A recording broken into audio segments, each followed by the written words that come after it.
I won't forget that morning, not if I live to be 100. I counted the men as they marched out of the yard. They'd hardly slept for weeks. We of the CID had slept even less, but the nightmare that kept us awake was all the same nightmare. That's why we weren't surprised when the commissioner asked us up to the conference room for a bit of a talk. He'd talked to us plenty, we knew that. It didn't help any to know what was ahead of us.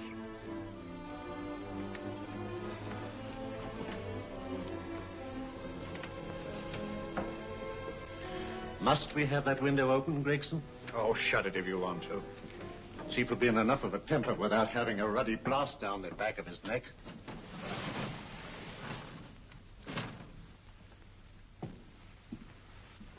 Gentlemen, the commissioner. Stuffy in here. Be seated, won't you? Gentlemen, if you wish to know what able men you are, read any of the works of popular fiction that glamorize your achievements, but don't, I beg of you, read the daily papers. They might give you an inferiority complex. I hate to mention it, but we're confronted with a series of the most atrocious murders since Jack the Ripper. And in the meantime, the CID might as well be playing at shove-halfpenny for all the good we've accomplished. Now look. Here, here, and here. Each of these red flags scattered through the city stands for a woman brutally murdered, a woman's terror, a woman's death agony. These are no ordinary crimes. These are the works of a fiend who kills first and mutilates afterwards. A ghoul who hacks off a part of his victim's body and carries it away with him, a loathsome souvenir of his butchery. 3 women murdered so far, and you haven't turned in one clue. You haven't given me one lead.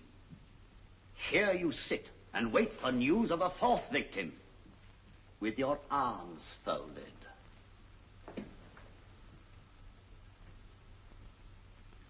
Well, we hadn't long to wait. It was down Lambeth Way where a young woman was hurrying home late last night. She saw something and stopped. It was a constable. He spoke to her and he walked along with her, just in case. He saw her go down the stairway to the basement lodging where she lived. We can only surmise what happened after that.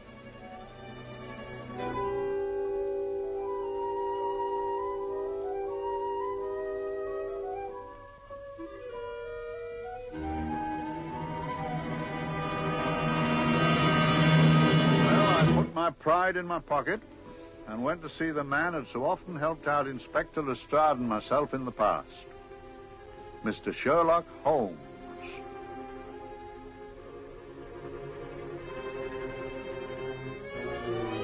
If ever a man needed help, I did.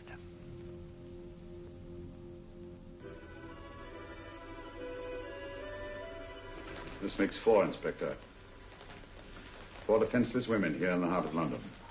And everyone with the right forefinger hacked off. Not hacked, Inspector Gregson. Cleanly, expertly severed.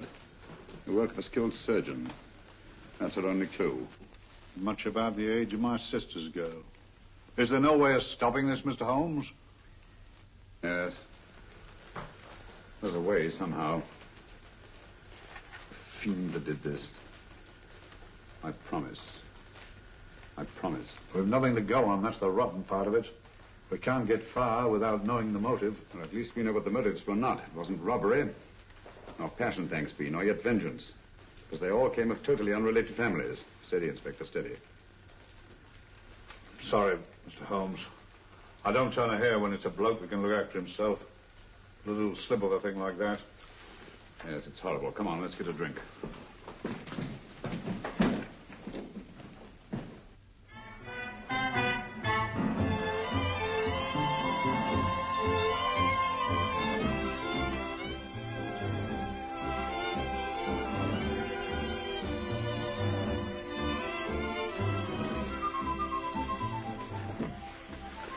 Good evening, Mr. Holmes. Good evening, Vincent. Whiskey and soda, please, and a double for my friend here, Inspector Gregson. Very good, sir. Make mine Irish. Decent of you to give me a hand with this thing, Mr. Holmes. Always a pleasure to be of help to Scotland Yard, Inspector. Little out of my line. Looking for a maniac who murders just for the fun of the thing. Or perhaps just to get a human finger. In all 4 cases, the murderer risked capture by stopping to secure a finger. Well, what for? Who knows? He's just a madman. Perhaps there's method in his madness. If we could just trace those missing fingers. If we could just train the English Channel, we might find a penny. Huh? Oh, thank you. You may keep those, Mr. Holmes. Thank you.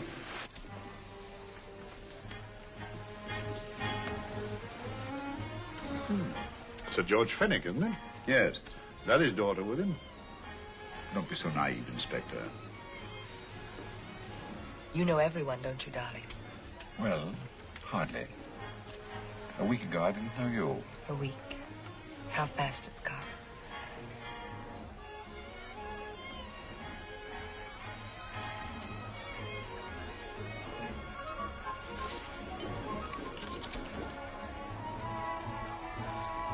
I collect these things.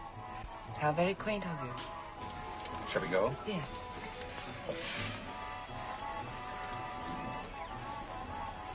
What are you looking at, Mr. Holmes? Looking at a very handsome woman. Not drawn to the purple, but giving an excellent imitation. Would you like to come to my flat for a nightcap? Lovely idea. Yes, isn't it?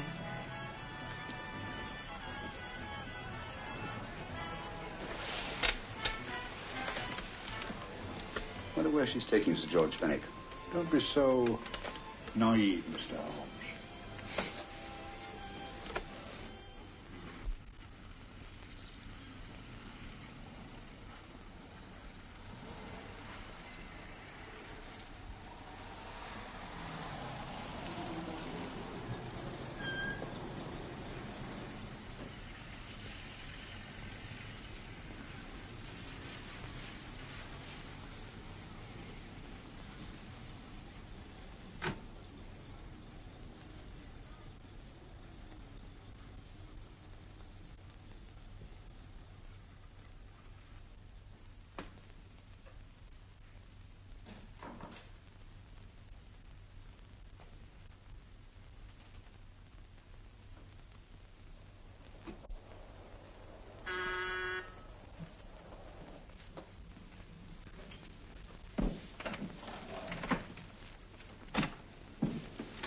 Good evening, Mum. Hello, Grandon. Any messages? No, Mum.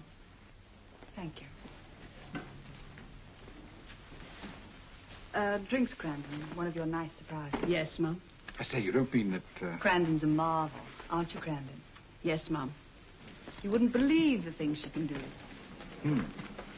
Ah, charming place. Delightful. Really? Do you think so? I'm so glad. Do sit down. Do you mind? Do I mind? What a question. I don't mind anything, really. Except not being with you. Now, you really don't want me to believe that, do you? Not too seriously. Good. We're both quite grown up, aren't we? Quite.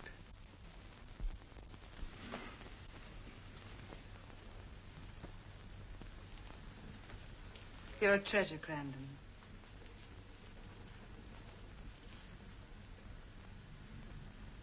And lower the lights a little as you leave.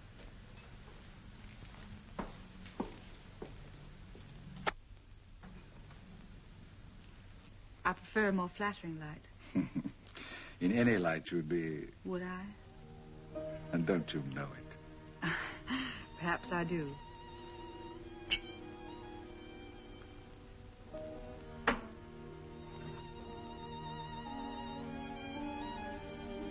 Oh, that priceless woman.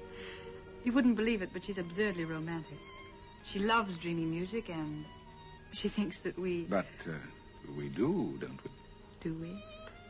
Well, it's rather soothing, restful. Yes. And we all need rest at times. like tired children who've played too long. You've played with wooden soldiers, I suppose. Funny. Hadn't thought of that for years. Toy boats were my special joy.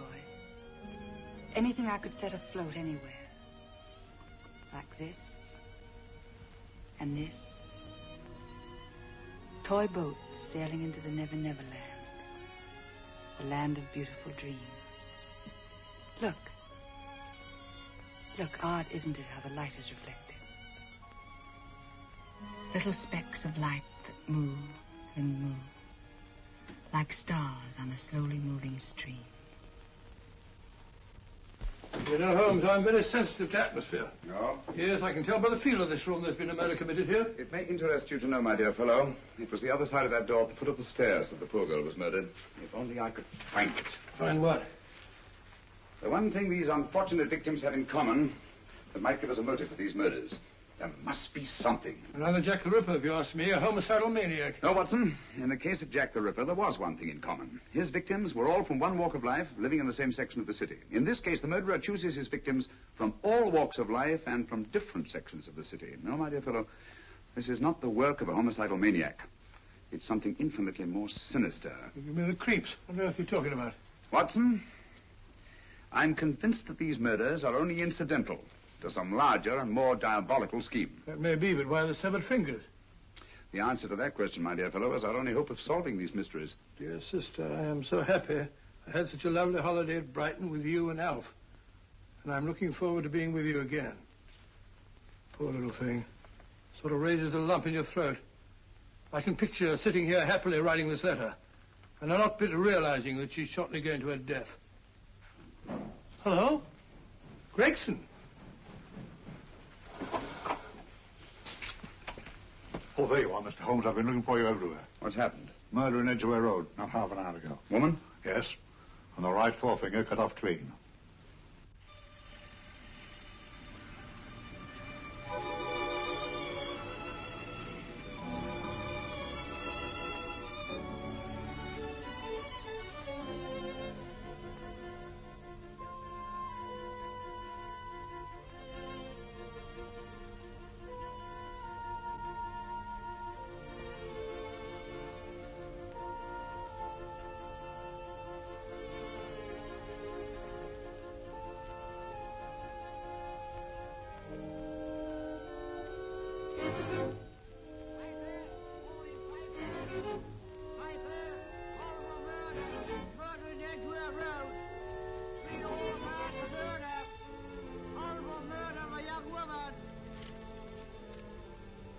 Get your papers. Horrible murder, paper, all about the murder. Morning paper, all about the murder. Paper, horrible murder. Another young woman found murdered, paper, sir. Horrible murder, paper, paper, read all about it. Get your paper, murder in Edgware Road. Horrible finger murder. Shocking murder. Murder in Edgware Road. Horrible murder of a young woman. Read all about the murder.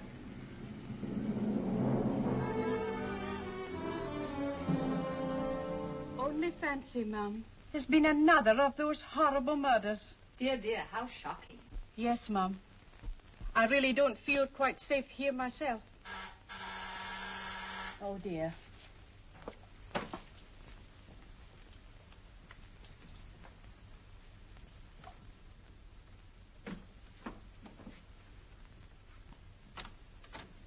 Why, Sir George! I must see Miss Marlowe at once. I don't know if she... I must see her. Where is she? Lydia. Why, Sir George, what is it? What happened? I don't know. You'll have to help me. You've got to help me. But I don't understand. Listen, I woke up a few minutes ago in a cheap boarding house off Edgware Road. I don't know how I came there. I don't know when. The last thing I remember is being here with you. Calm yourself, Sir George. When did I leave here? Well, it was about It was 10:45, Mum. Precisely.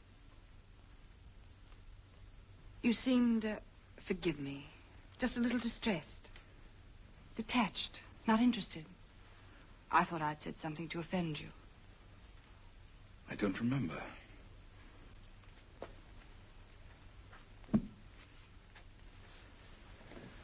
I can't remember. Tell me, has this happened to you before? Before? Well, there is such a thing as amnesia, you know. If it was 10:45 when I left you, it was 9 this morning when I woke. Over 10 hours lost. 10 hours that I can't account for. And in my pocket when I woke, I found... Here in my pocket. That isn't... Oh, it's not for you, of course. It can't be. Excuse me, Mum, but there's a man asking to see the gentleman. Send him away. Yes, Mum. No, please. I'll see him.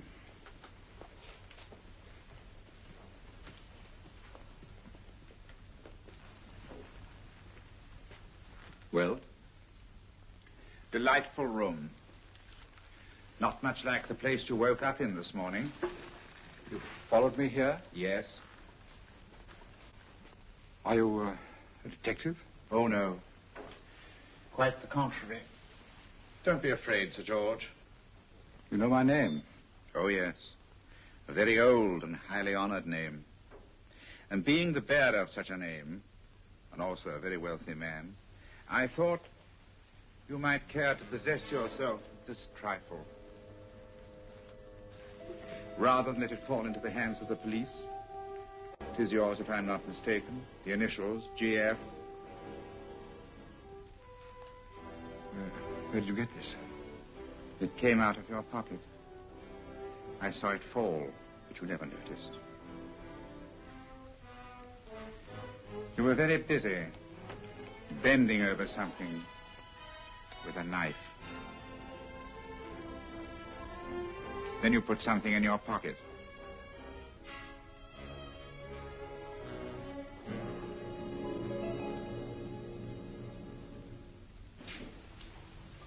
Come along, Holmes, come along, come along. How many more talismans, I tell you? You're missing a treat. This is delicious. Little jam tarts to follow. Aren't you tempted? You and your flesh pots. They tell me that fish is good for the brains. Brains haven't any. You realize that a whole day and a night have gone by since that bestial affair in Edgware Road? I'm as much in the dark as ever.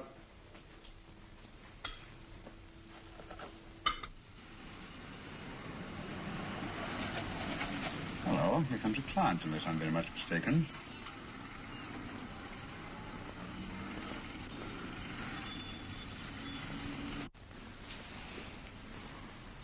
Oh, attractive. Very attractive.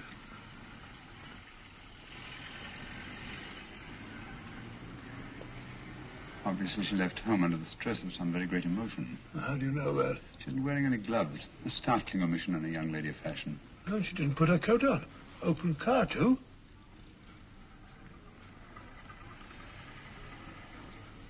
Furthermore, there's something in that bag she wants to show me.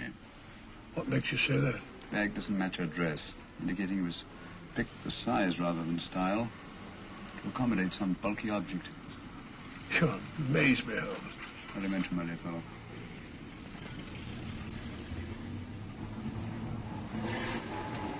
Well, that's interesting. What is? That cab, tailing at the empty house. I wonder why he followed her here. Oh, wouldn't you? Quite possibly with glasses.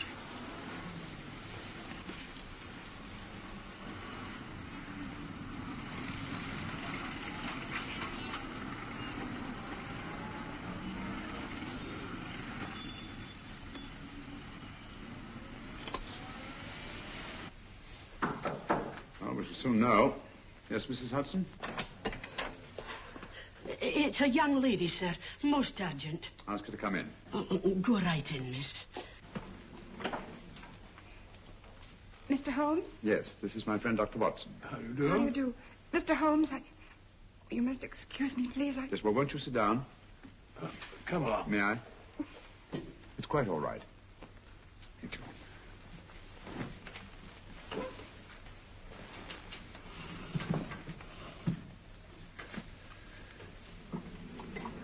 Now, try to control yourself, Miss Fenwick. You're with friends. You know my name? No magic, I assure you. I've often seen your picture. You're the daughter of Sir George Fenwick, aren't you? Yes. It's about my father that What about your father, Miss Fenwick? Oh, I don't know what to do. He's always been the nicest, dearest person. Only since Mother died. Yes, but we know. So I didn't think anything of it when he was away all night before last. But he didn't come home until yesterday at tea time. He didn't come in for dinner at all. Just paced up and down in the library hour after hour. I begged him to let me in, but he wouldn't. Steady, steady. Now take your time. I couldn't sleep a wink last night. Then I started hearing things. Hearing things? What sort of things? I heard someone in the garden underneath my window. Then I saw a figure moving down the garden path. And I recognized my father. Stealing through his own garden like a thief.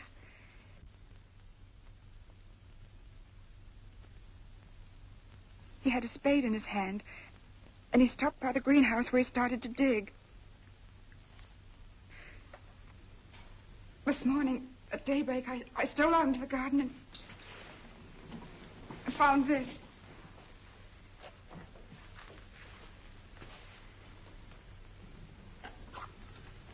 A finger. A human finger. Ring up Scotland Yard, Watson. Ask them to get hold of Inspector Gregson and tell him to meet us at once at George Fenwick's house, Kingston. Operator, get me Scotland Yard quick. Where's my father, Norris? He's still in the library, miss. Thank you. We'll see him right away. Will you come with me, please? Thank you. I got your message, Mr. Holmes. Yes, indeed. Dad, may I come in? Dad. It's funny. He doesn't answer. Do you mind? Please do. Thank you. Watson, quick. Oh, Come along, my dear. no. Take charge, Miss Fenwick, please. Senator, now, miss, please come along with me.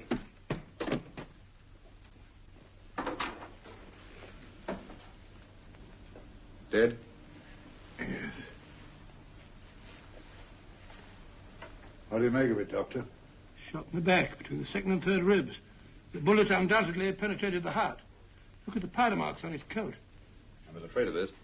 What do you mean? Don't you remember the man in the cab who followed Miss Fenwick to Baker Street? Well, you don't think he had anything to do with it, do you? I think it's reasonable to assume that he tipped off someone that I'd been sent for. Sir George has obviously been murdered to keep him from telling me what he knew. What was the weapon used? Small caliber revolver, point blank range by the look of the wound. The murderer came in through those French windows. The mud from the garden he brought in on his boots. Sir George must have surprised the intruder. Passed the room to him here. What follows we can't tell.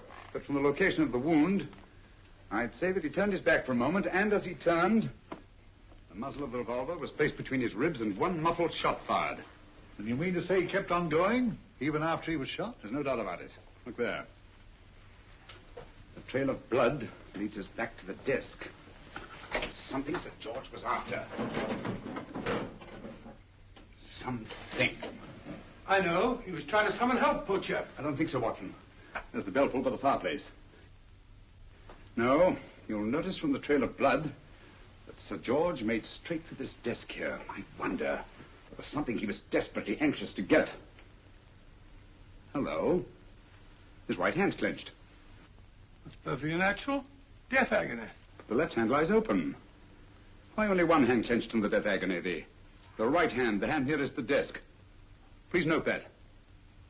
If Sir George took something off this desk, something so important that he spilled his last drop of blood to get it, I want to know what it is.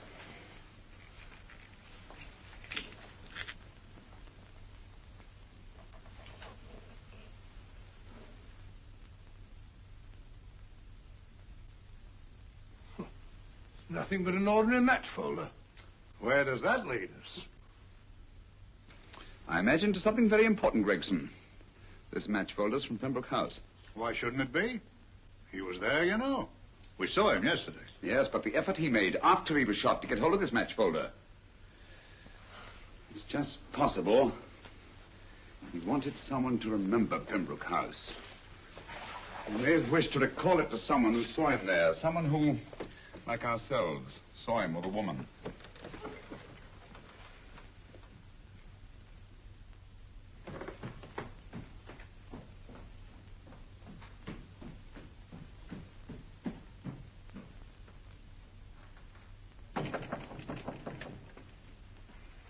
Come in. Oh, Dr. Watson, this came by hand for Mr. Holmes not 10 minutes ago. Thank you, Mrs. Hudson. That would be the report from Mr. George's bank. Report from Sir George? Oh, really? Don't you remember his daughter told us that he'd just closed his account? Had it looked into at once.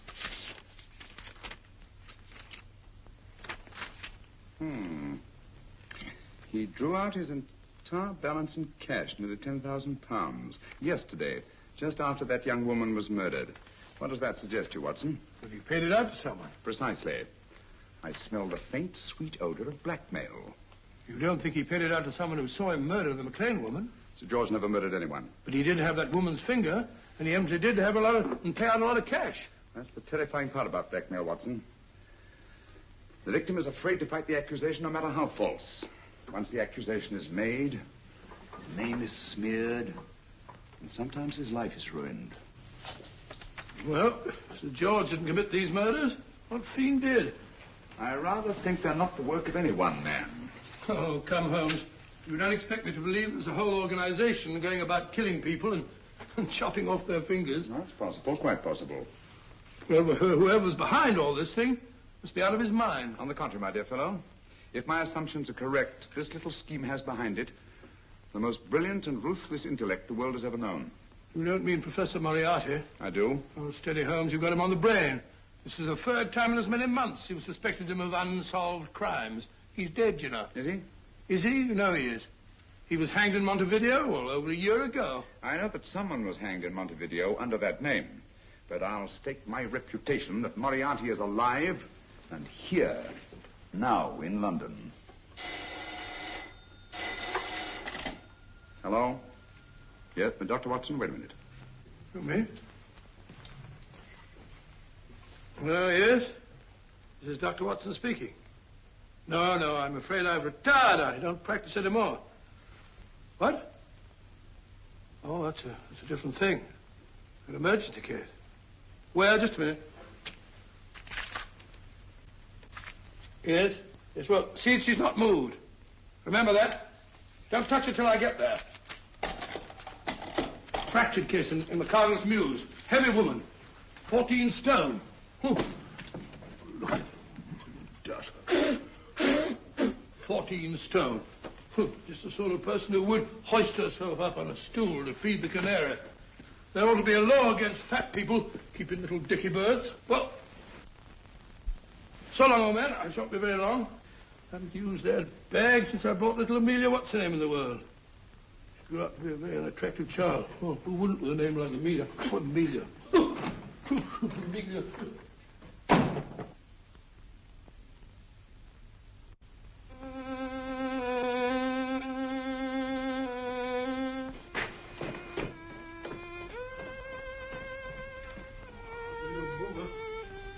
People so stupid about accidents.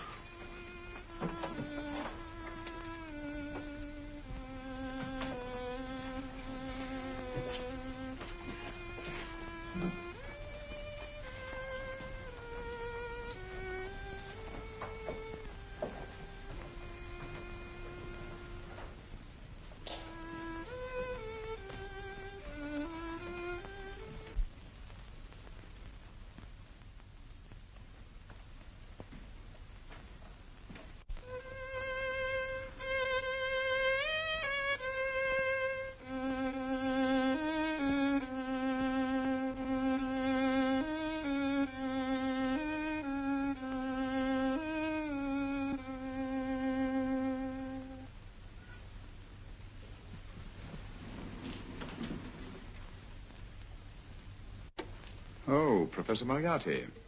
Not that I wish to appear inquisitive, but to what am I indebted for the pleasure of this visit? Scotland Yard will be interested. It's very convenient for me to have Scotland Yard think that I'm still dead in Montevideo. I never dreamed of fooling you. Thank you. The thought occurs to me, Mr. Holmes, that there are some advantages in living within the law. You're very comfortably fixed here, aren't you? As I get on in life, the little comforts appeal to me more and more. Oh, I beg your pardon. Won't you sit down? Thank you.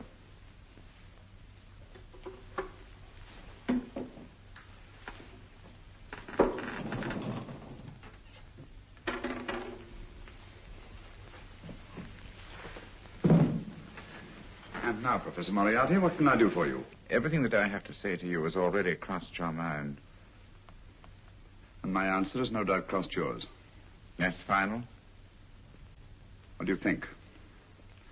I shall not rest until you are hanged for the finger murders. You've no proof, you know. No, not a shred. But I have you. I could turn you over to the police here and now. You could. But if you did, you'd never see Dr. Watson again. Oh, the telephone call. Quite. I rather assumed you had taken some such precaution. Or I should have snatched up a revolver and indulged in a fit of heroics when you came in. Very smart, aren't you? Not smart enough. Or I should have anticipated you. But if any harm comes to Dr. Watson, I shall seek you out. I shall not rest until I find you, and when I do... No harm will come to Dr. Watson this time. But I can't answer for the future. Mr. Holmes, I should strongly advise you to drop this case. Don't be silly. Think it over. We've had many encounters in the past. You hope to place me on the gallows. I tell you I shall never stand up on the gallows. But if you are instrumental in any way in bringing about my destruction, you will not be alive to enjoy your satisfaction. And we shall walk together through the gates of eternity, hand in hand. What a charming picture that would make. Yes, wouldn't it? You know, I really think it might be worth it.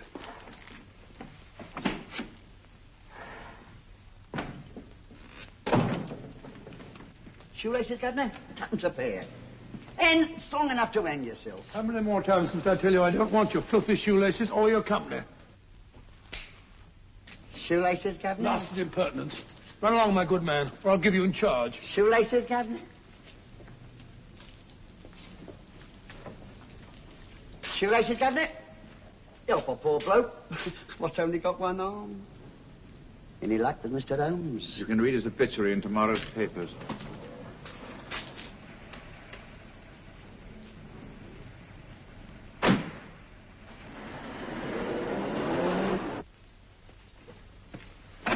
Oh, there you are, Watson. Come in. I was, just going out to look for you. Look for me what for? Suppose you don't think I know my way about. Well, you're right, I don't. Blast all practical jokers anyhow. Know where I've been? On a wild goose chase. Exactly. There's no such number in McCardle's Muse. Some fool's idea of a joke. Did you see anyone? No, nobody especially. Only a whining old idiot selling bootlaces. Persistent beggar, wasn't he? Stuck to you like grim death. Huh? How do you know? And finally left you for someone who looked like Bella Pickings. Someone, my dear Watson, was Professor Moriarty himself. What? He's just called on me. Moriarty here and you let him go? But you must be out of your mind. Why? Well, he bluffed me into believing that he was holding a friend of mine as hostage. Friend of yours who? Oh, nobody very important, just a fat, lazy fellow. Medical man, I believe. Medical man? Do I know him? Yes, I think you do. A fellow by the name of Watson. Watson, never heard. Who, me? I'm afraid so, old fellow. Your street hawker's job was to do away with you in a certain contingency. And you let Moriarty go? Because of me? I had no choice. I can't afford to lose you, old fellow. Well, it's very decent of the old chap, I must say, but... I wish you'd nabbed him. We shall, never fear. I know the motive for the finger murders. All I have to find out now is the method used with the blackmail victims. Method? Yes. How does Moriarty get them to the scene of the crime? How does he plant those severed fingers on them? And how does he scare them into believing that they may have committed those atrocious murders themselves?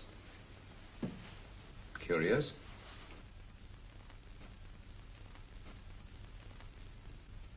Very curious. Huh? Curious? What's curious? That window in the empty house across the street. First floor front. Oh? What's wrong with it? It's open. Why shouldn't it be open? Well, it wasn't open half an hour ago. I'll stake my life on that. Oh, that's not our business. Let it stay open. I wonder if you'd go over, old fellow, and see what's the matter. Oh, trespassing. Against the law. Very well, I'll go myself. Oh, well, if you're going to put it like that, ridiculous waste of time. Going about shutting windows at this hour of the night. Yeah, you better take this torch. Well, take what? Dignified job for a doctor. Dr. Watson, the torchbearer. And what do you propose to do? Sit in a comfortable chair, I suppose, and read a good book? That's a very good idea. Yes, very good idea. While I play night watchman, you have a nice read. Mm-hmm. Good night. Have a good time. Have a good time? What do you mean, have a good time?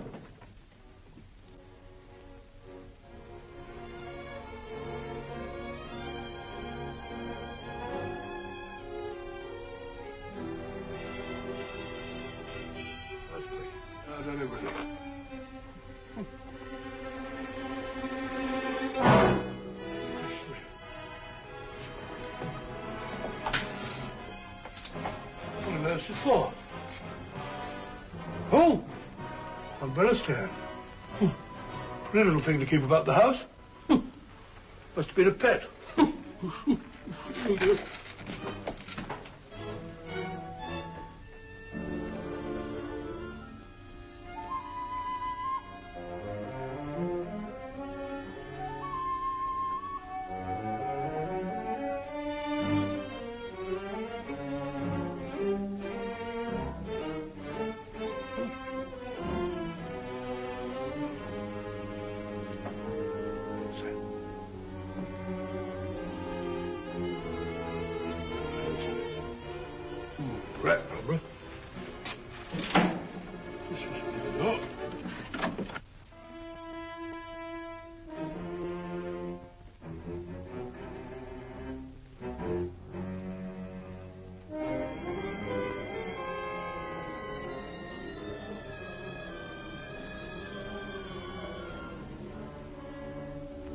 He sits comfortably reading a book.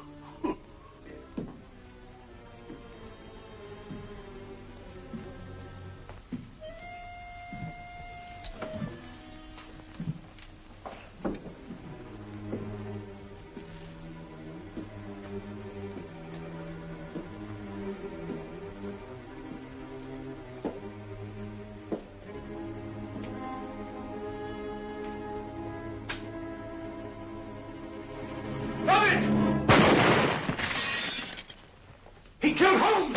He killed Sherlock! Watson. You? But I saw him shoot you a second ago. Not me, my dear fellow. Merely the bust of Julius Caesar. Incidentally, you may have noticed that all through the ages, prominent men have prominent noses. Oh, I'm afraid we're in for terrible trouble again with Mrs. Hudson. Windows smashed, plaster all over the floor. Get up, you.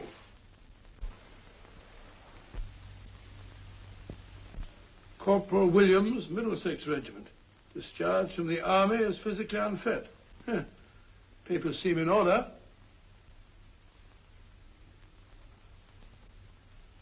Now, Corporal Williams, you've seen service in the Far East, haven't you? The East? I thought so. Look at his complexion, Watson. Yellow as saffron. He's been taking atabrine. Cure for malaria. Sniper, aren't you? Sniper. Why did you try to kill me? I had to kill him. I had to. Oh, snap out of it. Stop it, Watson. He's shamming. No, he isn't. Who told you to kill me? She told me. She told you? She told me I couldn't miss. Well, luckily you did miss, you murderer. He isn't a murderer, Watson. Listen, Corporal Williams. She told you you had to do it, didn't she? I had to do it. I've got it, Watson, I've got it. Got what? The method used in the finger murders. Well, what is it? Hypnotism, my dear fellow, hypnotism. And it wasn't against his nature, that's the devilish part of it. They picked a man for their purpose whose job was sniping. Who are they? Professor Moriarty and his finger murderers. Williams spoke of a woman. I think you'll find that she asked him home tonight for a drink. Nice quiet rooms, soft lights, music. You got it all pat, Mr. Holmes. What's the lady look like? Oh, up 30, nice figure, blonde, lustrous eyes. Oh, really? Got a phone number? Oh, so? Williams will give us her address. Look after him, Gregson. Don't let anyone come near him. He's our key witness in the finger murders. Well, I hope you're guessing right, Mr. Holmes. Get up, Williams. Now, go with Inspector Gregson anywhere he tells you. Come on. Yeah. Ring me as soon as he comes to himself, will you? I will. Good night, gentlemen. Good night. Well, if you believe that fellow Williams was hypnotized, I suppose you think Sir George Fenwick was hypnotized, too. Yes, I'm quite sure of it. Have a cup of tea? Thanks, old boy. Nothing to eat. Well, why didn't these people make Sir George do the murder himself? Because they didn't want to get him hanged. They wanted to blackmail him. Well, who do you think the actual murderer is? One of Moriarty's gang. A diabolically simple technique. Kill a woman. Yes. But why cut off the fingers? My dear fellow, don't you understand? The severed finger is what links the blackmail victim to the murder. He wakes, finds the grisly thing in his pocket. He doesn't know how it got there. He's no idea that he's been hypnotized. For all he knows, he may have committed the atrocious crime during some dreadful lapse of sanity. In that state, when he's utterly demoralized, the blackmailers take over. Is that it? Undoubtedly. You see, they swear that they saw him commit the murder. And, being human, the victim will pay anything rather than stand trial on a charge that will make his very name loathsome. Oh, it all fits in if you believe in hypnotism. Yeah. The only possible explanation. You think the hypnotist is that woman with the blonde hair, the lustrous eyes, the woman you invented? I didn't invent her. I saw her. What on earth are you talking about? That woman, my dear Watson, was with Sir George when he left Pembroke House. I saw her there. I shall see her again, and Williams will lead me to her. That's why it's so important to keep him safe. He will identify her.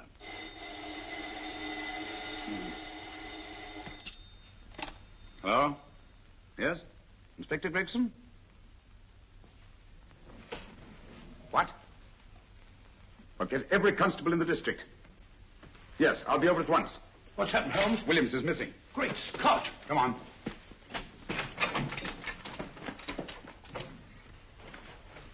Lorry crashed into Gregson's car. During the confusion, Williams disappeared. Escaped, eh? No, kidnapped. To keep him from talking when he came to. You don't think that Moriarty... Moriarty? Anything is possible.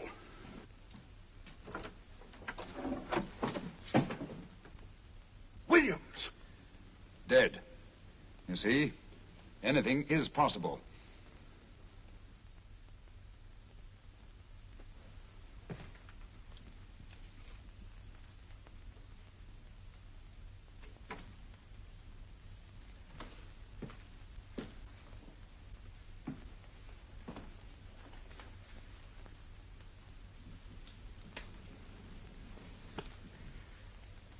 Oh, good morning, Professor Moriarty. You startled me. I'm dressing another dolly, a dear little nurse. Is there anything wrong with your finger? Just a splinter. Nasty thing, splinters. Most trying.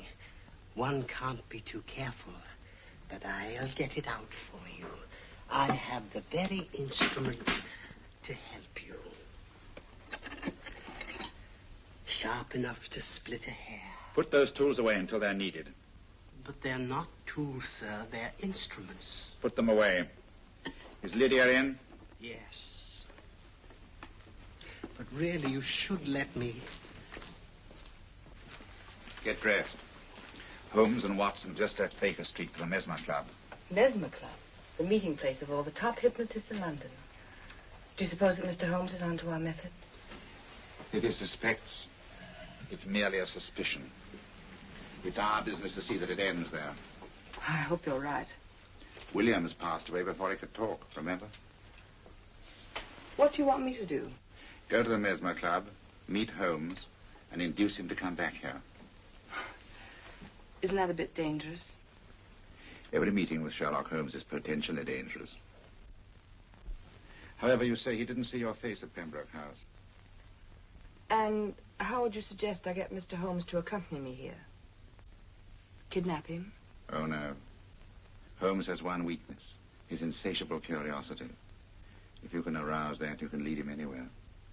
It's up to you to take advantage of any opportunity that may arise. This way, please, gentlemen. I'll tell Dr. Onslow that you're here. Thank you. And this is the Mesmer Club. If you ask me, hypnotism is a lot of mumbo-jumbo. Oh, come now, Watson. As a medical man, you must admit that hypnotism has its place in modern science. That may be, but 90% of hypnotists are crooks of the worst kind. Nothing more than a lot of charlatans exploiting weak-willed morons. Ah, Dr. Onslow, I believe. Happy to meet you, Mr. Holmes. Your brother Mycroft suggested I might be of help to you. He's a valued member of our little group of charlatans and crooks. Oh, beg your pardon, sir. I didn't know you were listening. Behind the curtain. My friend, Dr. Watson. Oh, delighted. Oh, do you? I wonder now. You see, we're in the midst of a little experimental session at this very moment. If you'd care to join us. Oh, certainly. That'd be very instructive. Oh, well, will you follow me? Thank you. In treating his patients. But today, the therapeutic value of hypnotism, as we now call it, is conceded by innumerable physicians. Especially is of value in surgical cases where the administration of local or of general anesthetic is inadvisable. Inadvisable poppycock. For the sake of latecomers, I may say that I have placed this subject under profound hypnosis. In this condition, he can feel no pain, even under applications which normally would be excruciating. Excruciating? You excuse me, please. Carter, you are having a peaceful sleep. You feel nothing. Your arms and your hands are without sensation. Mowbray, the long needle.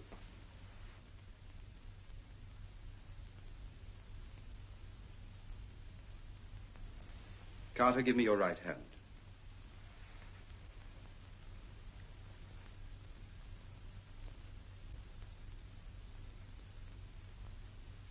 As you observe, the needle has been thrust completely through the subject's hand.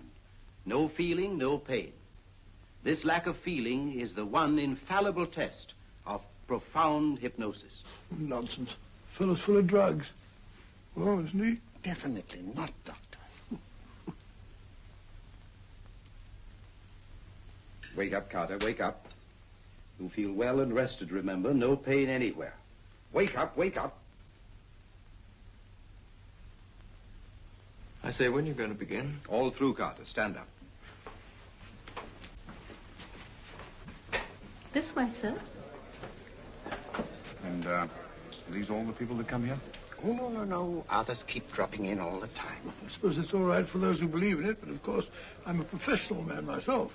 Then you don't believe in hypnotism, Dr. Watson? Oh, I don't deny that there are certain types of hysterical, feeble-minded people who go on if you point your finger at them.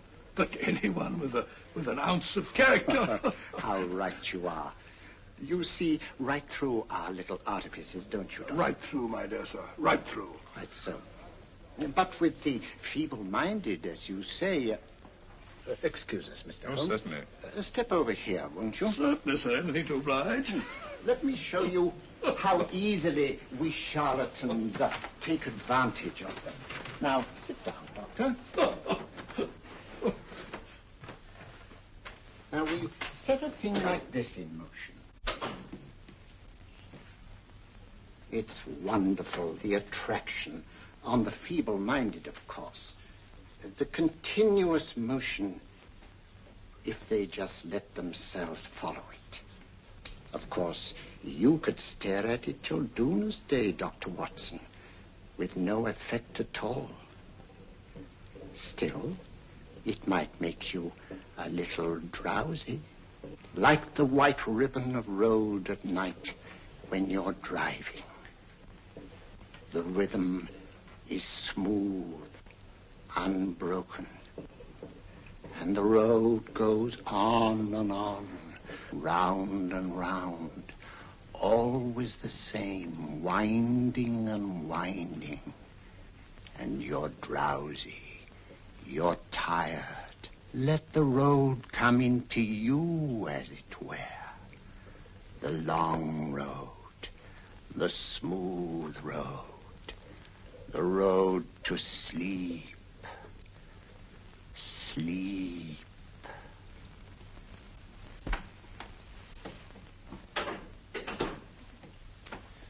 Open your eyes.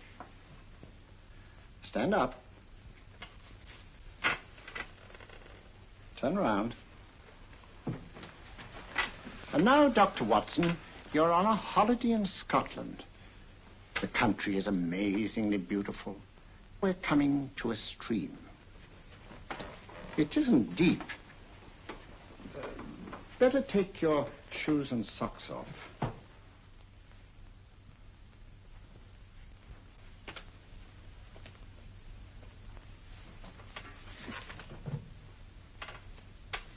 Roll up your trouser.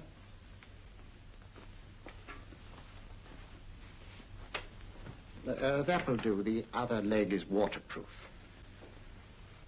Turn around. Mind the pebbles.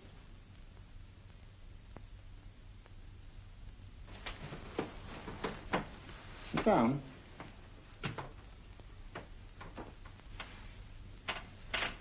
Wake up now.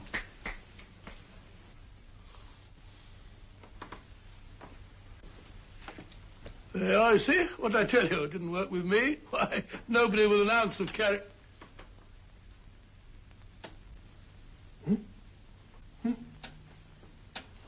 I think you'll need these.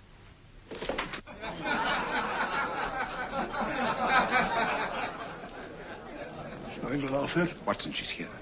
Oh, the woman you're looking for? Yes, I'm going to meet her. Perhaps I can induce her to take me to Moriarty. Do you think it's wise, Holmes? It may not be wise, but it's essential. After all, I've held me on with Moriarty in the past. But isn't it dangerous? She might be a hypnotist. My will isn't stronger than hers. I deserve to be hypnotized. I feel I must protest, Dr. Onslow. I was told this was a gathering of serious students of a great science, and I find myself in a company of buffoons. Oh, my dear madam. Elliott's and Esdale brave. Were those men martyrs for the truth, that you may laugh over your childish, cruel tricks? I must say I'm in complete agreement with you, madam. This was most unnecessary performance, Dr. Onslow. Beg your pardon, sir. My name is Holmes, Sherlock Holmes. At your service, madam. Thank you, Mr. Holmes. I'm afraid I've created a rather embarrassing situation. But you see, I'm interested in the serious study of hypnotism. So am I, too. Perhaps we have something in common, Mr. Holmes. Perhaps we have. Would you join me for a cocktail at Pembroke House? I'd like it. Good.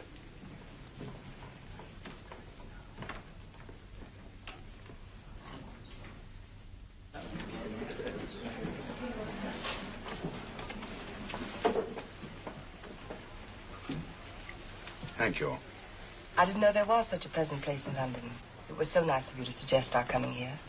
I thought a little pick-me-up would do us good. You mean you thought I looked... I like the way you look. Thank you. I suppose I did lose my head a little at the Mesmer Club. But you see, hypnotism is almost a religion with me. I know so well what it can do to help and heal. And I can't bear to see it used for trivial purposes. I know very little about it. That's why I went to the Mesmer Club. You see, I'm rather puzzled just now with the case that I'm working on. How fascinating. Tell me about it. It's the murder of Sir George Fenwick. Fenwick? Who's he? Quite a well-known figure. Odd now I come to think of it.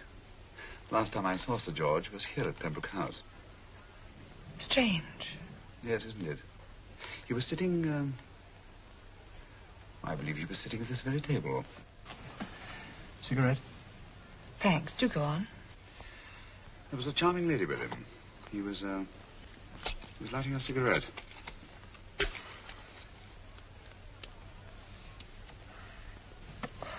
Charming. Did you see her face? No worse luck. Merely her back. How unenterprising of you. Yes, wasn't it? Afraid I'm getting a little older. I shouldn't say so. That's nice of you. Still, the first time in my life, I've got hold of a case that's beyond me. I'm actually losing sleep over it. You know, Mr. Holmes, I believe I could help you. Really? I should be very grateful. You're amused. No, merely skeptical. How would you go about it? I've used hypnotism more than once in healing. Not for profit. I'm not a professional. But I do think I could help you. If you'd care to... I can't think of a pleasanter experience.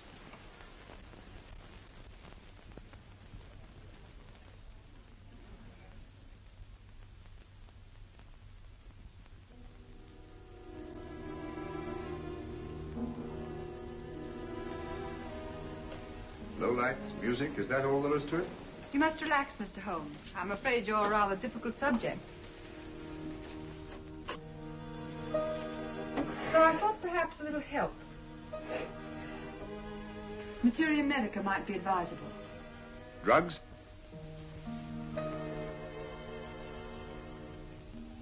No, I'd rather not, if you don't mind. As a matter of fact, I'd rather not myself. But Schrenk-Notzing, he practiced in Munich, you know. Believed it the best means for difficult subjects. Do you mind? Well, as a matter of fact, I don't approve of sedatives. Just as you wish. We don't have to go on with this at all, you know. Wait a minute. Wait a minute. All right.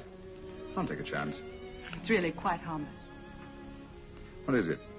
Cannabis japonica, an oriental soporific. You'll need water.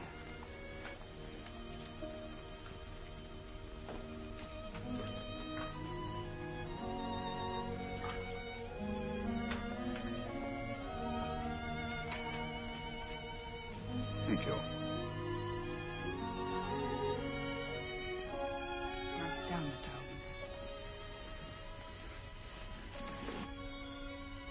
Holmes. You'll feel yourself growing drowsy. Don't fight it. Give in to it. Because you do want to sleep, you know. Just fix your eyes on this one white flower floating on the water. Empty your mind of every other thought. Follow the motion of the water. So smooth. Not a ripple. Waters of forgetfulness. Steady. Deep. Strong. Strange, isn't it? How the light is reflected. Little specks of light that move and move.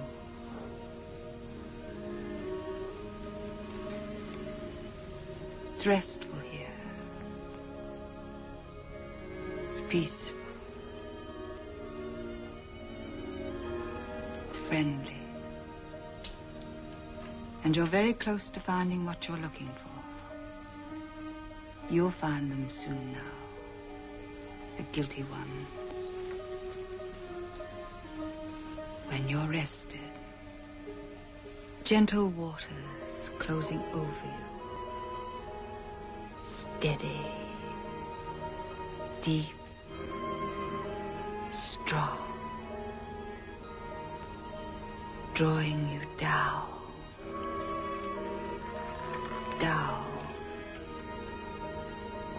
down.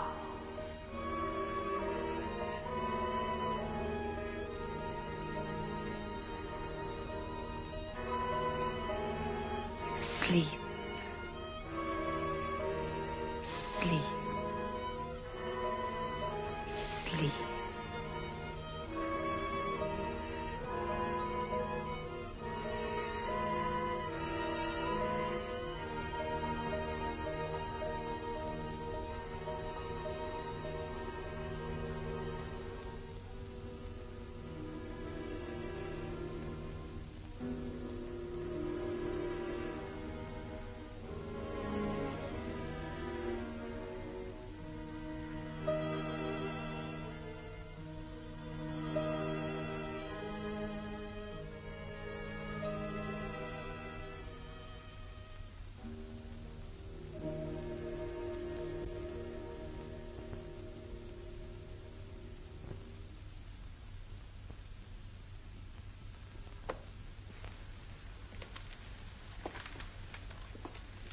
Here he is, Professor Moriarty.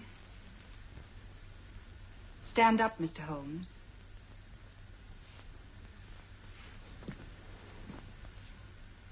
Open your eyes. Face this way. Are you satisfied? We are dealing with a clever man. He may be shamming. There's just one infallible test for profound hypnosis. You ready, Dr. Simnel?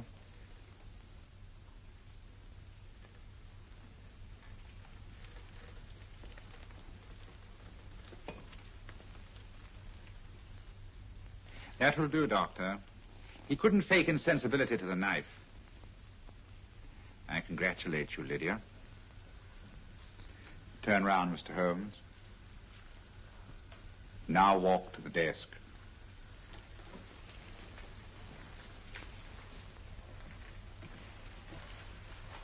Sit down. Take that pen and write what I tell you to write. I have at last found a case which I cannot solve.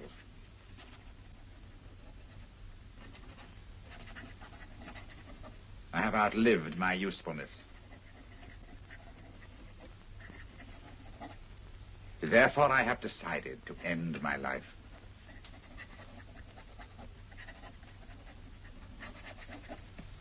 Sign your name. Now blot it.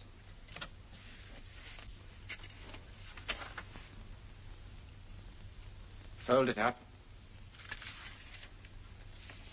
and put it in your pocket. Come, Mr. Sherlock Holmes. Go out onto the terrace.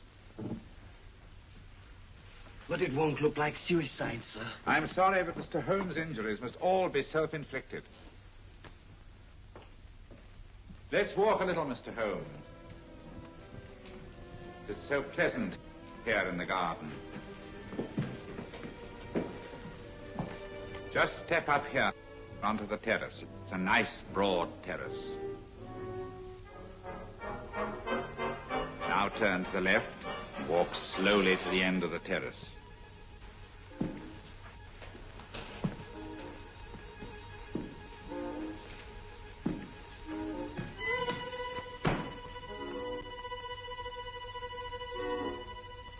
Don't stop. You must walk to the end, you know.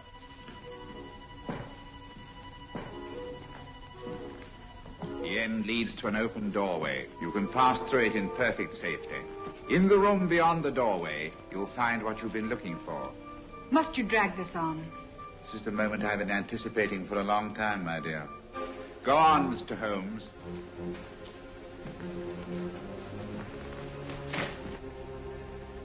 Through the open doorway, you will find the man responsible for the finger murders and the death of Sir George Fenning.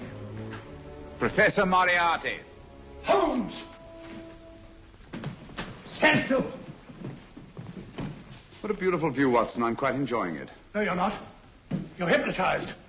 You're under a spell. Stand still. Don't move. Steady, Holmes. Steady does it. Stand perfectly still where you are. Nonsense, Watson. You don't know what you're doing. Of course I know what I'm doing. You mean you're not hypnotized? Certainly not. Then get off the wall, you idiot. Oh, look out! Holmes! Oh, Dear fellow. What were you doing up there? Holding the fort until you arrived. What kept you? Well, I ran into a spot of trouble on my way to Scotland Yard. I was arrested for exceeding the speed limit. Your luck seems to hold, Mr. Holmes. I'd hardly call it luck, Professor. You see, I substituted a drug of my own for the one that this dear lady pressed on me. You are clever, aren't you? A drug that, although it leaves the subject conscious, renders him quite insensitive to pain. That accounted for my lack of reaction to Dr. Simnel's knife. Well, Gregson, quite an impressive haul. Even Inspector Lestrade himself couldn't have done any better. Thanks, Mr. Holmes. Take him away. All right, put her in the van. I was right, Mr. Holmes. You are a difficult subject. Thank you. And now, Professor, our score is settled. Au revoir until I see you on the gallows. The rope has not been made that'll go around my neck. Come on.